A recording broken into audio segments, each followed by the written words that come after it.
right. Hi, everyone. I am putting the link to this week's material up, up here.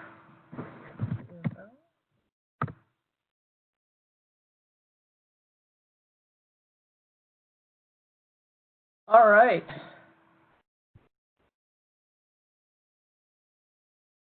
Great. Okay, we'll go ahead and get started. This is week 6 of the sort of my R workflow mini workshop series. And this week, I'm going to be finishing off my section on R packaging. And I'm going to be talking about some of the kind of quote-unquote more advanced features of developing R packages. And if you missed the other weeks, if you go on to the workshop website, you're going to see the weekly notes over here. And you can look here, and I've got all the notes. And specifically for this workshop, the week 4 is kind of the material I'm assuming that you're kind of somewhat familiar with, which is the basic structure of an R package and how you get your first R package going. It's super easy in RStudio. You just click a couple buttons and boom, you'll have your first R package. All right, so as usual, go ahead and put your comments in the chat section, and I will get to those as I go along. And if anybody else has the answer to a question in the chat, please feel free to just jump in there, help each other, answer the questions. Many of you know more than I too, so I'll learn something also from your answers. Okay, so let's jump right in, and we'll talk about the check feature for your package. So I have a little package here, and it's very simple. Let's get that out of there. Okay. Move things around so I can see what I'm doing. Okay. And this is a really simple package. It just has, if we look at the structure, it's got our R folder, and that's what has our functions. It has our description file, which tells R that this is an R package, and it has our namespace, which is saying what we are exporting to the user and what packages that we're using in our own package. Those 3 things are the only thing that R needs to know that this is a package, and it will build it. Okay, so this is really simple. I've also got the man folder here, and that is the documentation that we talked about last week, or last session, or week, what was that, week 5. Okay. So I have a super little package here, and now we're going to look for some problems in this package. And the R check function is going to check all kinds of problems, problems that you will see that you had no idea that existed for your package. So, so first off, let's just run the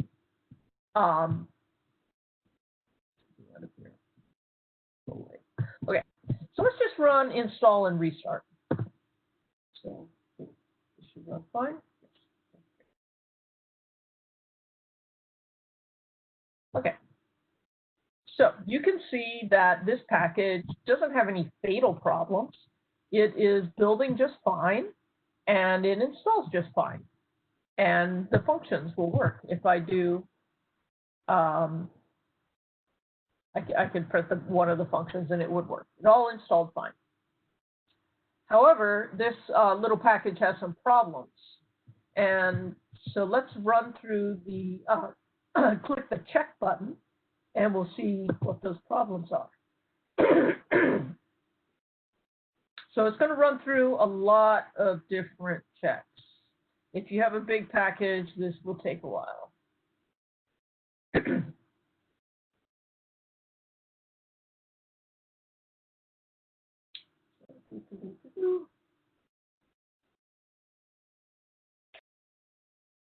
Oh, we can see we got our first warning here.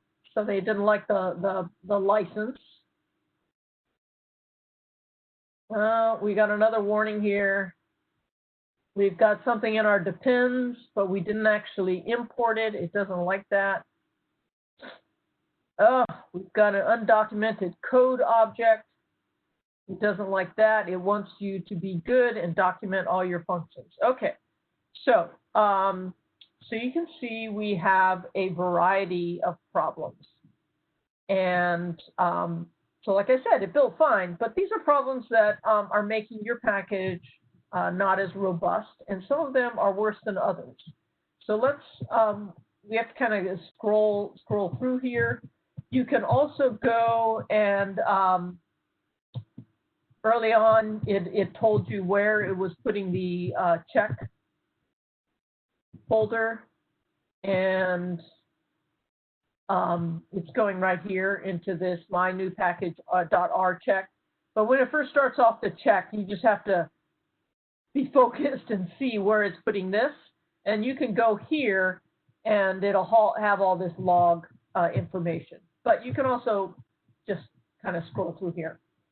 So let's look at this and see what kind of problems we have here. Okay, so this problem here is a note, but this is actually a really bad problem. It's worse than the warnings that it's giving. It's saying that there's no visible binding for a global variable b. So that means that we are using a variable in our package that doesn't exist. And so now if I do, I think the function is hello, that's where it says the problem is, and you can see it's caught that. And so that function doesn't work because this variable b does not exist. In this little simple package, right, it might be easy to find that, but imagine that you had, really a lot of functions. It can be really hard to test every single function. So this is catching that we've got a problem here. We need to deal with that. And then it's got this note that it wants us to declare this ggplot. If we're saying that our package depends on that, then we should have that in our namespace. Nothing horrible is going to happen if you were to ignore that. Like, it doesn't make your package not work. So like that note I said, which I said that was a bad problem, that actually caused one of our functions not to work. And then this undocumented code objects is just saying that we haven't documented that function. And I think, yeah, what do I got here? Yeah, okay. So if you look here, you might think, oh, hey, I've got our oxygen commenting there. Why didn't that work? Well, it didn't work because I did not select going here, project options, you go under build tools, and then you got to click generate documentation with our oxygen. You click that, and then you want to go down here and click that too. Okay. Okay. And then when you install and restart, it's going to build that documentation. In my little example here, I don't think it's going to work because it's going to complain. Might complain. Oh no, it's okay. Okay. I thought it might complain because I already have a a manually built man file in there. That seems like that worked. Okay, great. So that was the issue there, is I had that R oxygen there, but I hadn't told our studio to go ahead and build the documentation. And then when I go here, I want to deal with, getting rid of that.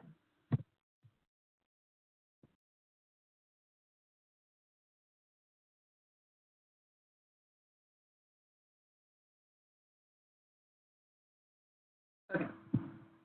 And now if I go through check, I'm going to have fewer errors. I've dealt with some of them. And this is kind of the process that you'll go through when you're checking your package. If you got a pretty big package, you're going to have like a lot of these notes and warnings, and you got to deal with all of them. So that can be a pretty tedious process. So what I recommend is when you're doing packages, hit that check button often. Even though your package installs and restarts just fine, hit that check button, make sure you haven't created any new problems, and you'll save yourself time by kind of dealing with things as you go along. See how far I got here.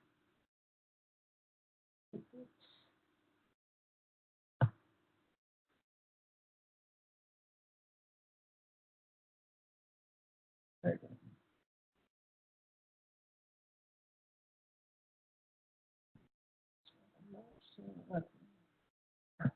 Okay, so I still have a few things. That's fine. You just kind of keep going through this and keep fixing them. But I'm going to jump over now, and I'm not going to fix all the problems there, because that was just to show you an example of a few different problems that you'll see when you're checking your package. I'm going to actually jump over. I've now switched.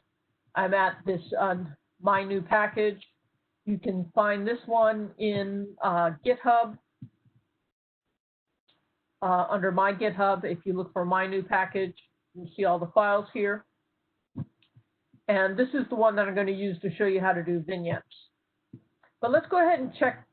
So I ran check on this one, and I want to show you a different kind of problem that comes up. So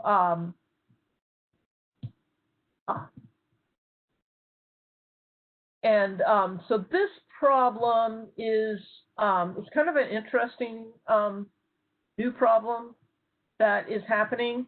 So in the newer versions of R, it will complain now about any functions that are coming in from the graphics package. And the graphics package is always loaded when you start R. It's just sort of one of the base packages. But R is kind of moving away from requiring dependencies on any other packages besides base. And they want you to be really strict about declaring any dependencies beyond base. So this is kind of a direction that they're moving. So like in my old packages, this problem, this warning, wouldn't have shown up, this dependency on graphics. But now it does, because just R evolves, and they're trying to be more and more strict about declaring dependencies. But this is really easy to fix, and it tells you what to do. It just says you want to declare the plot function from graphics in your namespace. And you would also put that dependency in your description file. Okay, so that's all I'm going to say about check. Yeah, I think that's it there. Okay, so now I'm going to move on and talk about how to create print and plot functions. Okay, so this is like it may seem kind of like, well, why would you do this for your package? But it's actually really, really handy. If like say you write a package and it's just for yourself, let's say, And what your package does is it runs this simulation and fits this model. So if you have your model fit, if you make it an object, which means you just give it a class designation, and you create a print function, whenever you type the name of that object, it tells you information about it. And I find this saves me so much time because I always want to know like basic information about the fit. Like, okay, what version of my package did I use? What data went into it? What is the size of it? How many time steps? And it's just, in the end, it saves me a lot of times if I just write this little print function and I type the name of my object and it tells me everything about that simulation and that fit. So I write these kind of little print functions for my objects, even if it's a package just for myself. And then definitely, if I'm creating something for the public, I need to create these methods. It just makes my package much more usable. And it's super easy to do this. So I've done this for my little package. And so there are 3 steps to creating like a print or a plot function for your object. The first thing, like I said, is to create this object. And this is how easy it is to create that. So here's that function in this package called little forecast. It's just going to take some data and fit a ARIMA model to it, and it's going to plot a forecast. And what I'm going to have this function do is I added these 2 lines here so that it returns the fit. So here's the fit. It is I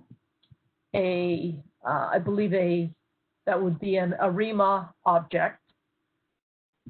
And so if I did class fit here at this point, it would tell me it's an ARIMA object. And what I want to do is I want to give it a new class. And I'm going to do it like this. I'm going to give it the class foo, my class I've come up with, and I'm going to add it to the other classes. Now, I don't want to get rid of the ARIMA class because that would just create a hassle for me because I'd still like to be able to use all the ARIMA functions for this. So for some other things, I'd like R to be able to recognize that this is an ARIMA object later. But I'm going to add my foo there, and I'm going to return fit. So now I've created this object class called foo.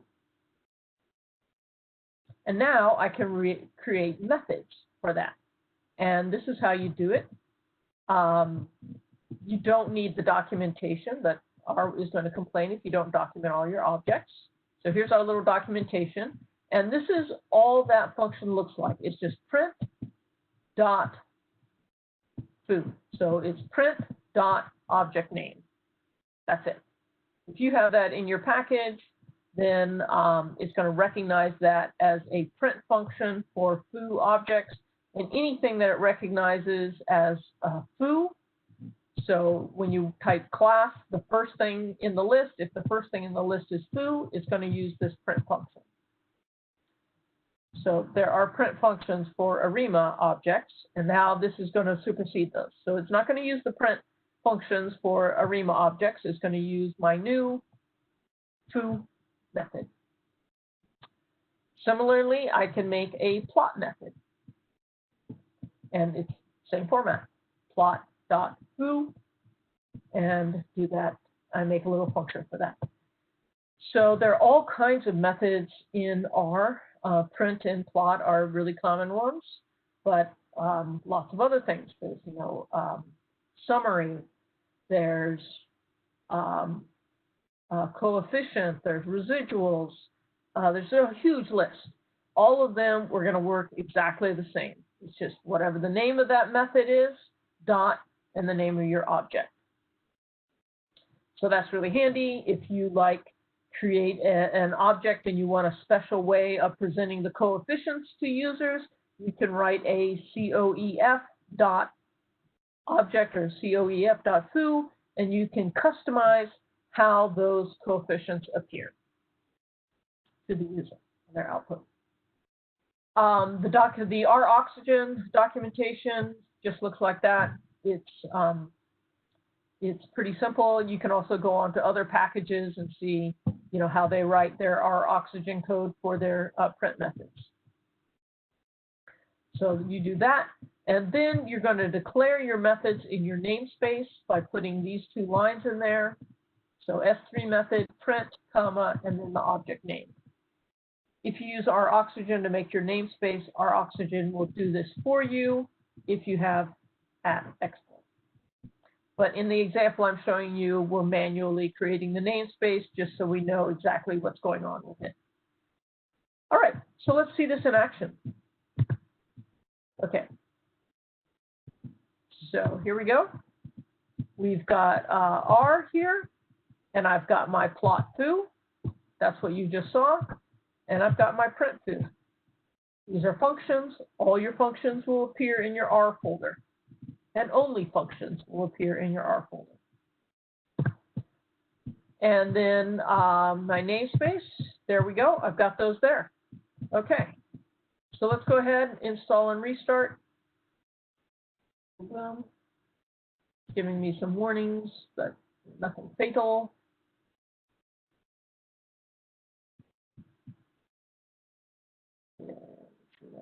Does it? I'm just waiting for it to say library. Okay, excellent. And so now, if I do this, okay, I'm going to copy that code, and let's look at what that does here. Okay, so let's first look at class of fit, and you can see now it's class foo. Then it has these other classes on top of it. So like if I use coefficient fit foo, it's either using the coefficient for a forecastorema or for one of these. I don't know which one. I don't know if forecastorema has a method for coefficient. But anyway, but it has one. I didn't write one, so it's not the one for foo. It's using one of those for the other classes. But now let's do, if I type fit, okay, so what happens when you type an object name, any object name, and the command line is that it's first going to look and see if there is a print dot whatever the object class is. It's going to look for that, and it's going to use that. If it doesn't find it, it has a default method when it doesn't have that. But first what it's going to do is look for that. And I've written one for foo, so it's going to use foo. And mine just says hello there, which is not very useful for a fit, but as you can see, it did properly use my print function. And I also wrote one for plot. And let's make this plot window here bigger. There we go. And there we go. It has nothing to do with fit. I just plotted the numbers 1 through 10. Properly used it.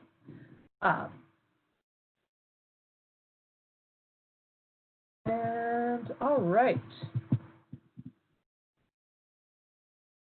So now we can go back over. I'll go ahead and fix this thing that it wanted. I think it wants import graphics plot. Kind of fixed that error it was complaining about, and I know if I ever have anything in my in my namespace like that, it's going to want it over here in depends. Oh, I better put graphics here. Okay, there we go.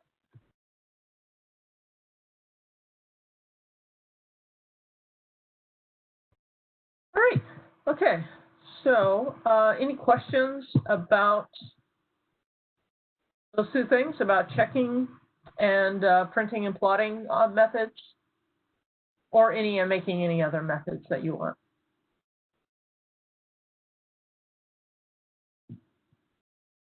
No? Okay. So I want to show you one other thing about these methods.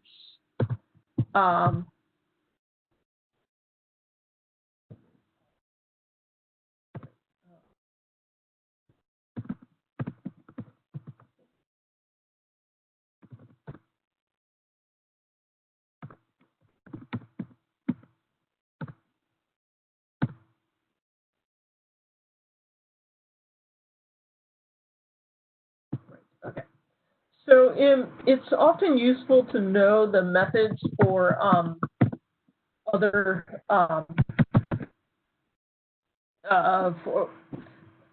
know the objects that that we have these, that there exist these method functions. And how you do that is get these methods like this. So if I do that, if I just say method plot, it shows me all the plot methods that are there. And this is, well, it's handy to know, like, if one exists for whatever object you have, but it's really helpful if you want to write these yourself. You can just look at them. So the ones with without the asterisks, if I just type those on the command line, that's going to appear. What that means is that it's an exported object. And the ones with the asterisks behind them, I would have to use the ... feature. So I'd have to know what package they're in, and then I'd use package : and then plot dot whatever, like plot dot replot. But like for the plot TS, this should show up. There you go. So if I just plot the TS, then I can see the raw code. That can be really helpful when you want to like copy that and, you know, use it yourself. One other thing to know when you're writing these is you always need to do look at the generic function. And you need to have at the minimum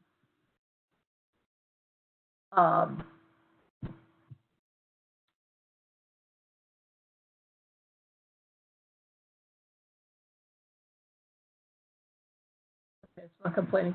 Okay, so it used to be that R would require that you had at least all the things that are in the generic.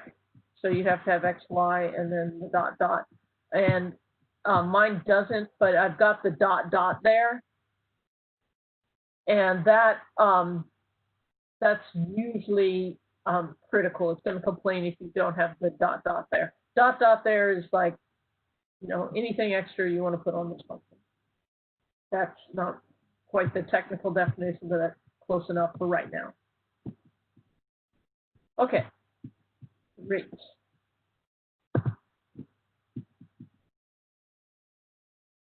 So, no questions there?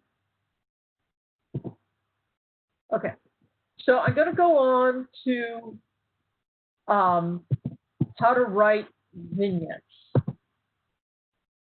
So a vignette is a long form example of your package, and really recommend using this. It's most of it's pretty simple in RStudio. Let me show you how to do that. So you've got your little package here, and what I can do in RStudio is I do File, New File, File, New File, R Markdown, click from Template, and then pick Package Vignette. Okay, so those 4 steps. You're going to use the template, and I'm going to say OK. And it just showed up here. I'm going to go ahead and save it in the right place.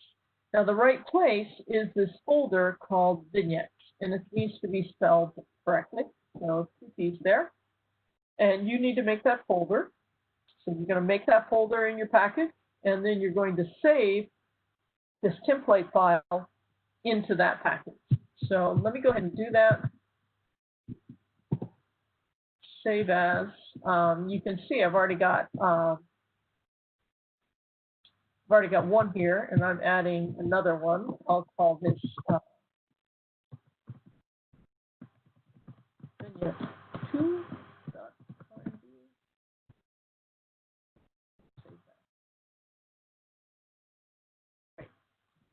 And then first thing you want to do is give your vignette a title.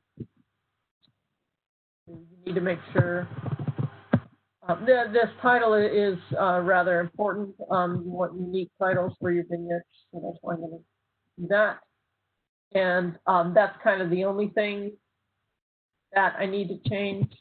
I guess I think we need to change the author.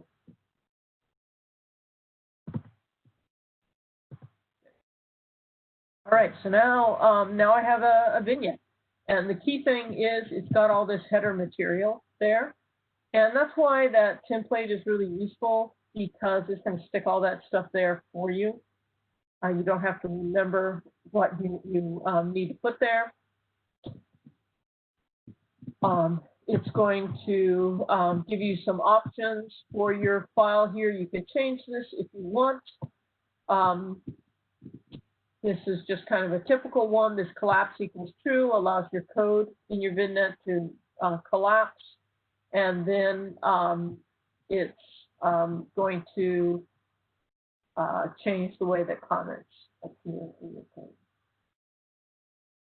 And that's it. So as you develop your vignette and you need to test it as you're working on your examples, that's easy. You're just going to hit knit. And there we go. Okay, so you're just going to work on that and keep knitting it until it all works nicely. One of the great things about doing this is that now your examples, you know they're self-contained. Remember with our Markdown, when you knit, it's going to knit in its own environment. That means that environment is protected from your working space. So you might have created things in your working directory, working environment, and you don't want to have your examples depend on that. This, traditionally way back, 5 years ago, this would cause us endless headaches because we develop these examples and then not be aware that there's something in our working directory that was being used in our examples. And everything worked fine until we shared it with a colleague. And that's a really nice thing about working, instead of working in scripts, you work with our Markdown documents. Whenever you knit them, it's in this protected, clean space. All right. But you'll notice that if you look up here, you can see where this vignette HTML is being created. It's in this temp directory. So it hasn't created this in your package at all. It's not creating these files in your package. This temp directory, and this way you can kind of debug things. Okay. Now I want to close this.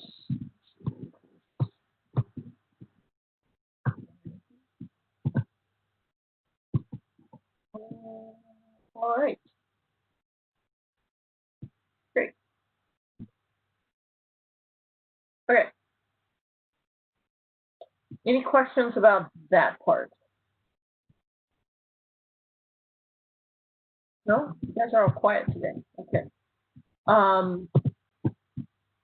So that's a really easy way to do it. But there are some other ways you can go about this. DevTools has this function called Use Vignettes, and you can Google that and see what that does. It does a few extra steps. And there's also this package called Use This, and Use This has a number of helper functions to create all the structure of things. So it has, I think, use package that will create a template package. Use Vignette is making that vignettes folder and then creating the template. And it's also doing one other thing, and actually I forgot to put that on here. I'll add this later. You have to do a couple changes to your description file. Let me show you those. So you need to tell R that that you've got vignettes and how it should build these. So you add this line, Vignette Builder, and then you need to tell R that in order to build these vignettes, it needs these packages. Knitter.R, R Markdown. Now, if you have things in your suggest in the description, it's not going to fail to build if you don't have those. It will fail if it's missing anything from the pins or imports, but suggest is just documenting that there's some part of your package that uses these other packages. And in this case, it's your vignettes that are using the Knitter and the R Markdown package. So that's why you need to add those to your description file. And as I said, I forgot to put that here. I'll add that after we finish talking. Okay. And if you use these two things, they're going to add those two lines to your description file. Okay. And I showed you testing the vignette. Super easy. So now, now we run into the problem, which is getting your vignette to show up. Cool. So what do I mean by show up? So so let's see some other vignettes that other packages have. So browse vignettes.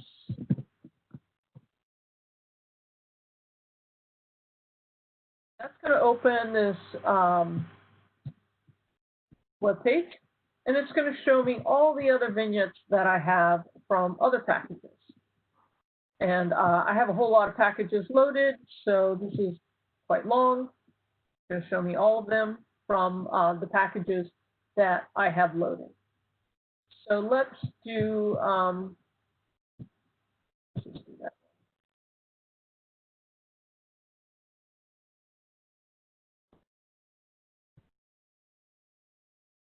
If I do browse packages, that package, it shows it. What we would like is we would like this to work.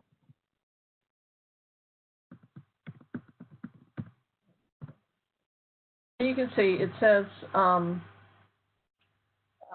no vignettes found. Deplorable no vignettes found. And I'm going to install and restart that. I've got vignettes, right?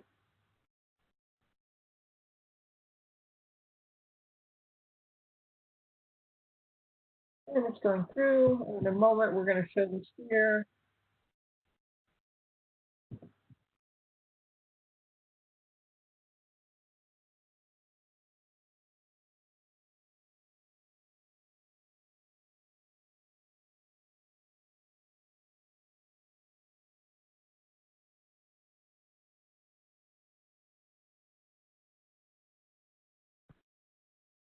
Oh.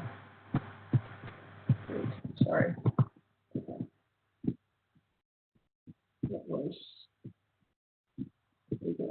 This wasn't the right line here. In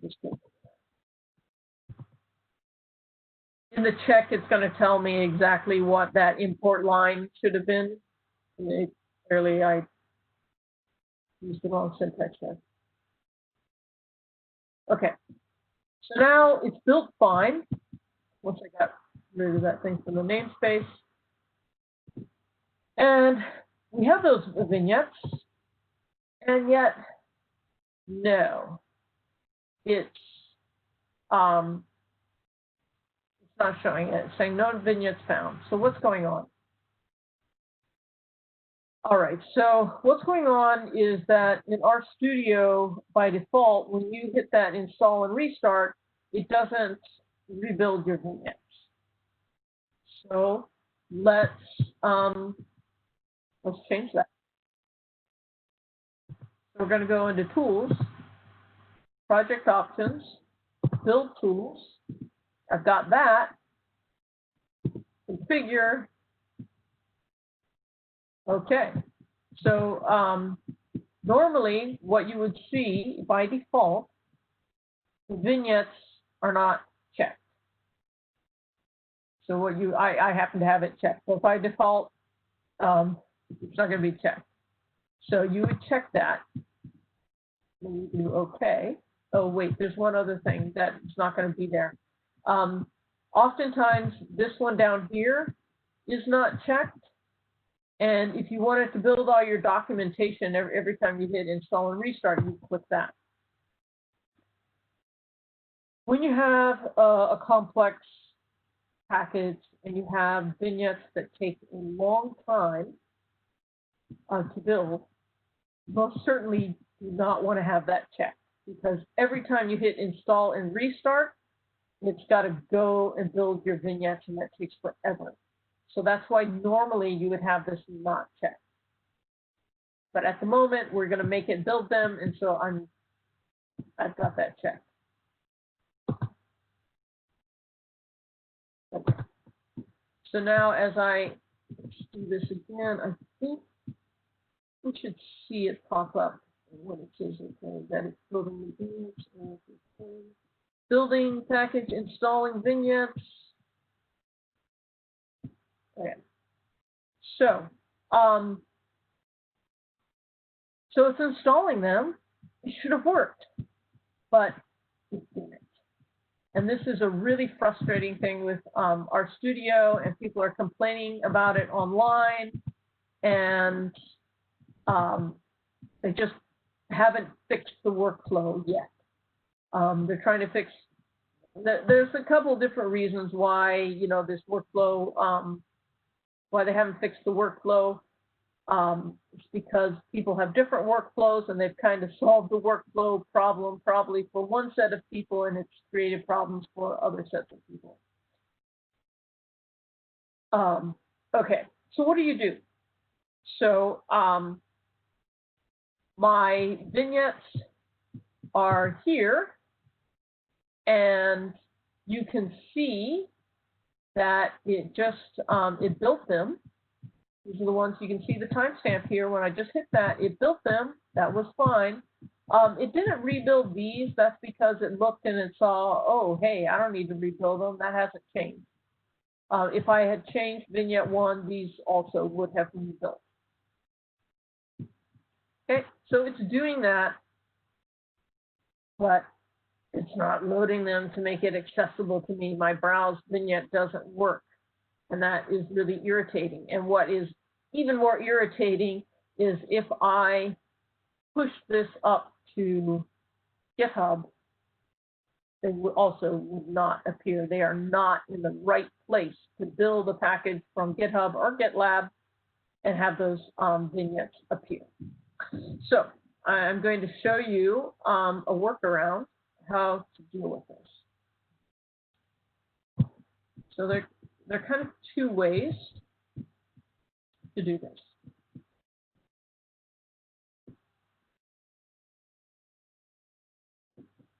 So one way that people suggest is that you're going to build to a tar-gz, and then you install from the tar-gz, and then that should work. So let's see what that process looks like in our studio. So it looks like this. You're in the Build tab. If you go into More, Build Source Package, that doesn't tell you that it builds a tar-gz. This is a zip file, but that's what it does. So if you do that, it's going to build it. You can see it. It hopefully tells you what commands it's using. It's using dev build.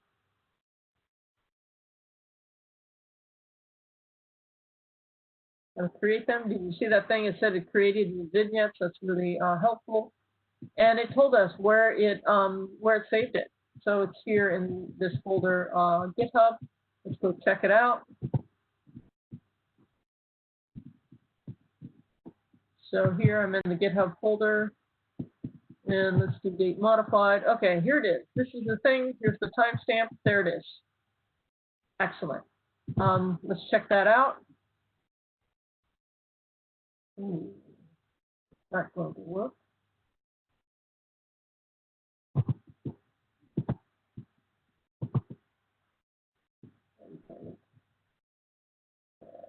Okay. Wait, I can't.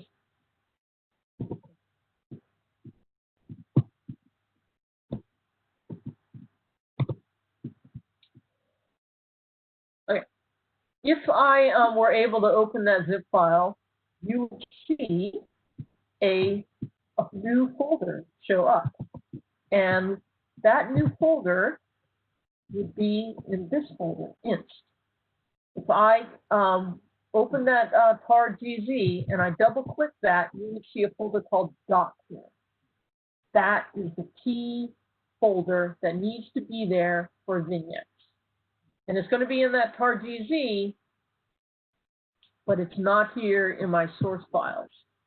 And now if I run this code right here, if I install packages from a tar.gz,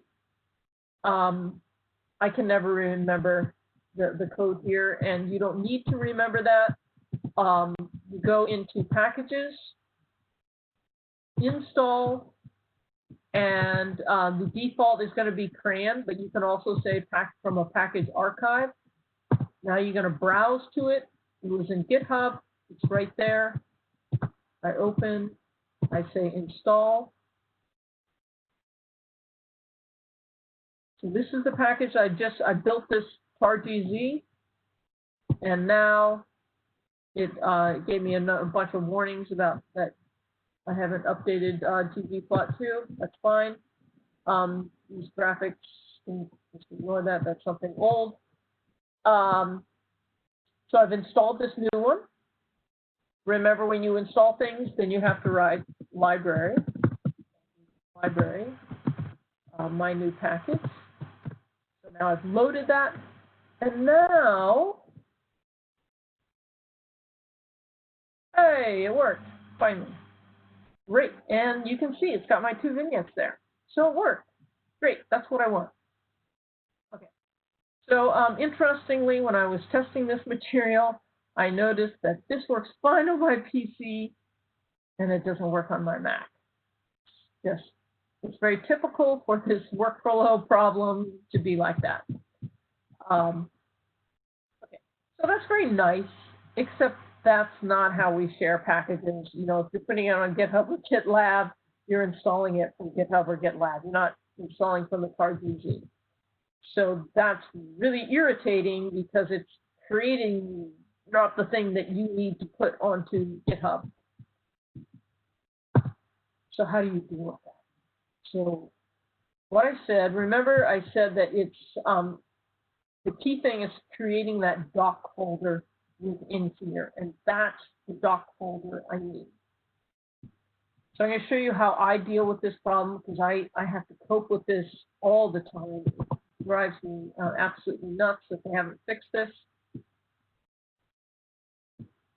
So this function here in DevTools is going to build all your vignettes, and it's going to make the doc folder that you need. Watch what happens.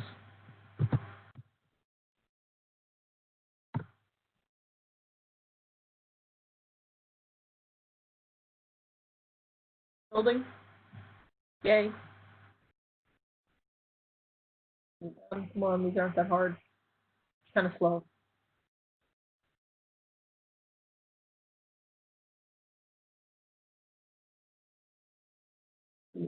Okay. No. Okay. Rate. We did it.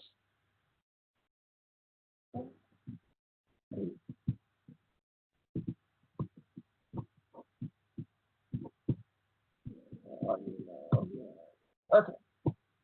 So great. So here is that doc folder. That is what we wanted.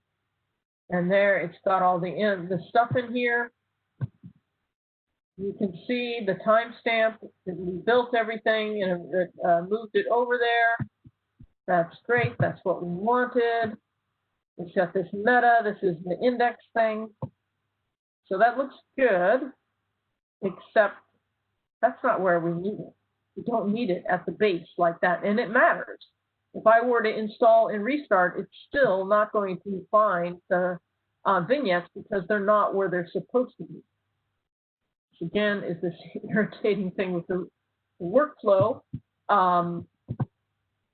See how the DevTools people intend for you to use this is to run that thing right there, and then you run load all.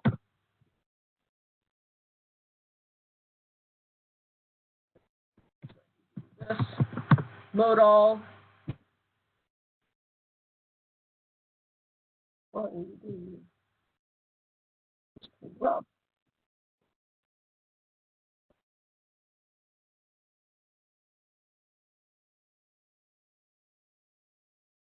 but when you do that, then this would show up. Okay, so the DevTools people are intending this browse documents to be used kind of in this, like, as you're developing the vignettes.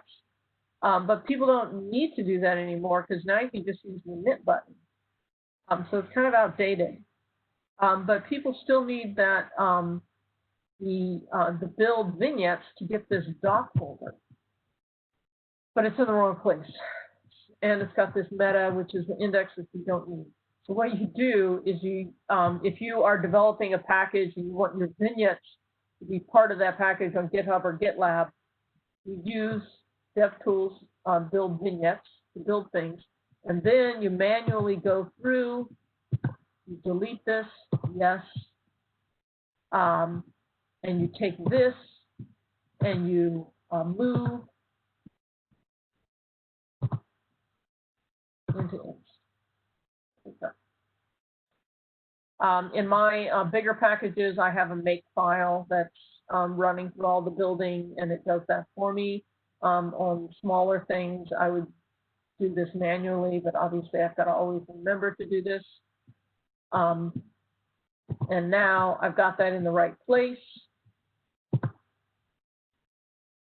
And when I do that,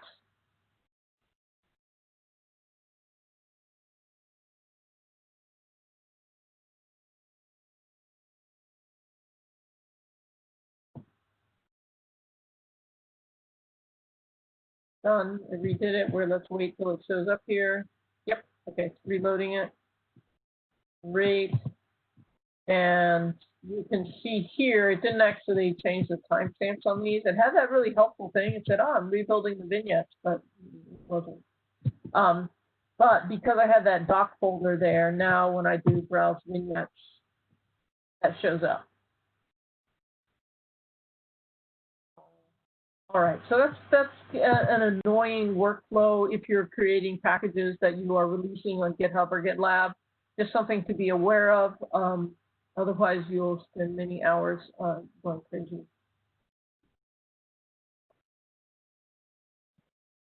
All right, and I'll update the material here to add a couple things that I forgot to put on there. One other thing, last thing to be aware of is if you're creating these vignettes and you're making that doc file, I find it's one of the RStudio's commands. I think it's the check command that is trashing that doc file. So I have to I have a note on how to build my packages for GitHub that have vignettes, and there's a kind of an order that I have to do things because one of the commands, and I think it's check, is trashing that. So I have to make sure I do check, and then I rebuild my vignettes. The good thing is it's not going to touch your vignettes folder, so it will not actually touch your actual vignettes. It's just touching that doc folder that's in the H folder. Okay. So, all right, so no questions. All right, well, we're winding down here. I want to show you one other thing. Package down, still didn't get to that, but I will say that once you have vignettes, the package down is really great because package down is going to integrate those into that web page very nicely. We'll have a little tab there for your documentation for using Vignettes. So, and package done just does that seamlessly. It recognizes that you've got that Vignettes folder. I wanted to talk or just point you to this section that talks about the difference between depends and imports. So in your description file, and there's an important difference. It depends means that everything in that package is going to be available to the user. And R wants to see import that package. So if I have depends ggplot2, the reason it was complaining about that is it wants to see import ggplot2 in my namespace. So that's what depends means. If you don't intend the user to have be able to see all the functions from a package, you use it in imports. And then whenever you use a function in that package, your package, you use the semicolon. So that's the difference between those. The last workshop, I showed trying to install one of my packages from GitHub. It was a personal package. I have tons of dependencies in there. And if you recall, if you were on that, you saw that it failed, and it failed so spectacularly, it prevented all my other packages from going. It corrupted a package called package load. I had to go in and delete that folder. And I found a common problem with my packages that depend on too many things. So for any package that I'm developing that's not just for my personal use, it's for the public, I try to have as few dependencies as possible. And sometimes what that means is if I just need one function from another package, I'll copy that function and put it in mine. And last thing, I mentioned this a couple times, this styling your code feature. And I just want to demonstrate that because that's a really time-saving feature. So when you install the styler package within RStudio, it's going to create an add-in. So I've already installed it. I'm going to restart RStudio. And now when I do browse add-ins, and we'll scroll down, I've got this spoiler thing. And I can style, active file. Oh, okay. So I could style an active file, or I could style an entire package. So that would do every file in my package. And so if you come from a MATLAB background and you're used to using equals instead of that little arrow thing, and you forget, which I do all the time, this is going to clean that up. It'll fix all your indentation, and it's a real time saving. Let's see if I can remove everything. Let me get to one of my.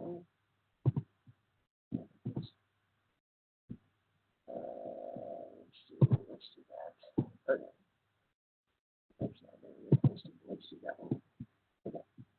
So there's that. We'll see if anything happens. I don't know. It might. It's such a short thing. It might have styled it properly. So I can just say style,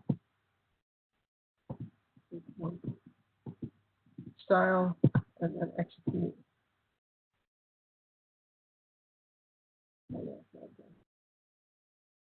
Oh, no, I don't want to install this. Okay. If I had these installed, I don't have this on my PC, it would show up here and it would just style it for me. All right. So that's it for the material for this week.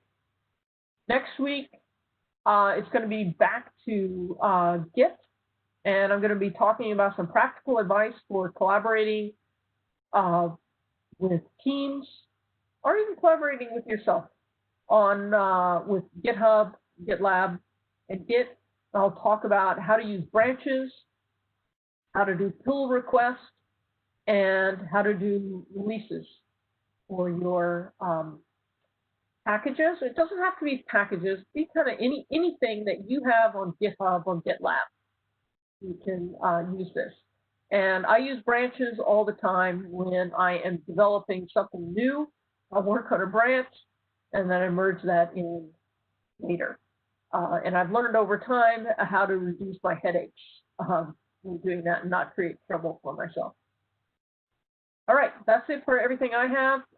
If you have any questions, throw them up here. I'm going to stay on. If you have any unrelated questions, something you've had trouble with while you've been trying to use this material, go ahead, throw that on. I'll stay on and answer any types of questions that you have related to R.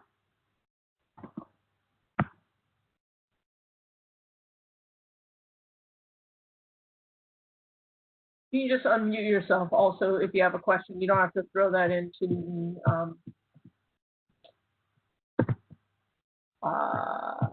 the chat.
All right, everyone. I'm not hearing any questions, so last chance.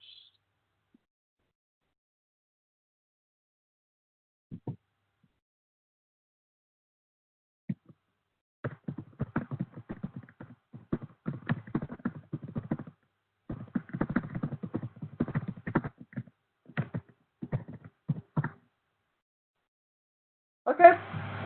I will see you next week then.